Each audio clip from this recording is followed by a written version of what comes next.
All right, welcome back, everyone. And GMOs, certainly something that you see a lot about on the internet and confuses a lot of people.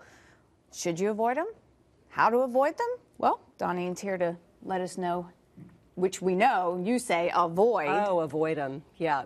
GMO stands for genetically modified organism, and just the name of it alone should send shivers down your spine.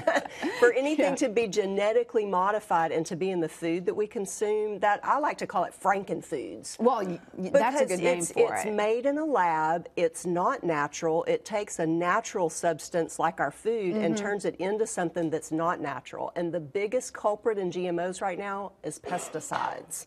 One of the scariest things that I've researched recently is there is a corn that is genetically modified to have pesticide in the seed.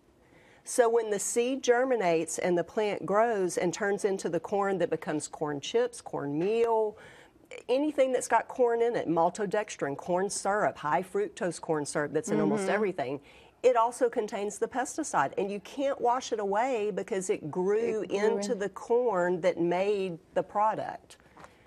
Okay, I didn't know that. Scary. That is scary. Yeah. Because corn is something, I mean, obviously if it says corn or, you know, the word corn is in there, but there's a lot of things where the word corn isn't. It's not like maltodextrin. That's something that we find in our foods that's made from corn, generally speaking. It's also made from other substances. But if the product is not labeled, because GMOs are not required by the FDA to be labeled at this point. Right. So we don't always know that what we're getting is or is not free from GMOs. Now, there are some manufacturers that are good enough to label their products now as GMO-free. Most of those products are organic. So if you're scared about whether or not you should have these or whether the products you're purchasing have these, if you stick to organic products, they are forbidden by the USDA from having GMOs. Yeah. So, you know, it's a balancing act. A lot of people feel like, well, organic produce and organic products are more expensive. And they are, because it's more expensive to farm and manufacture that way. But I find not always, though, or not as much as you think it's going to be. Right, just a few cents different on a few different products. But if you're concerned about it and, you know, labeling, like I said, is an issue that it's not required right now. Right. Then if you stick to organic, then you're going to stay away from the GMOs.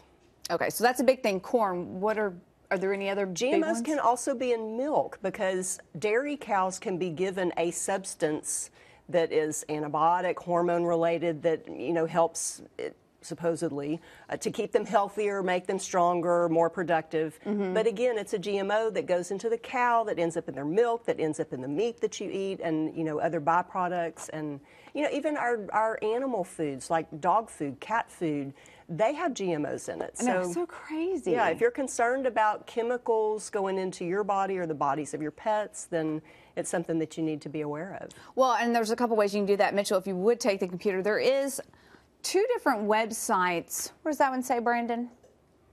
This is the non-GMOproject.org. Yes. That's right, non-GMOproject.com. That is an excellent website where you can, .org, that you can check out some things like, and try and figure out what is and what isn't. Right, and they just recently, that website right there has a study on Sun Chips, which that's one of my favorite brands of chips. Don't tell me something bad about Sun Chips, Doneane. Sun Chips have been found recently to contain a GMO pesticide.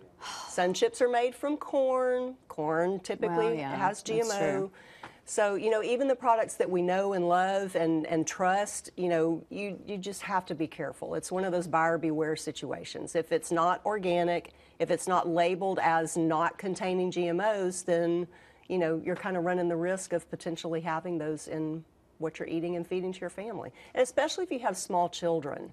You know, you want to be really careful what you're feeding your little ones, your infants, your toddlers, you know, because it affects their brain development and their growth. And if you're feeding them things that are laden with pesticides and things that have been genetically altered, that's just scary. It is scary.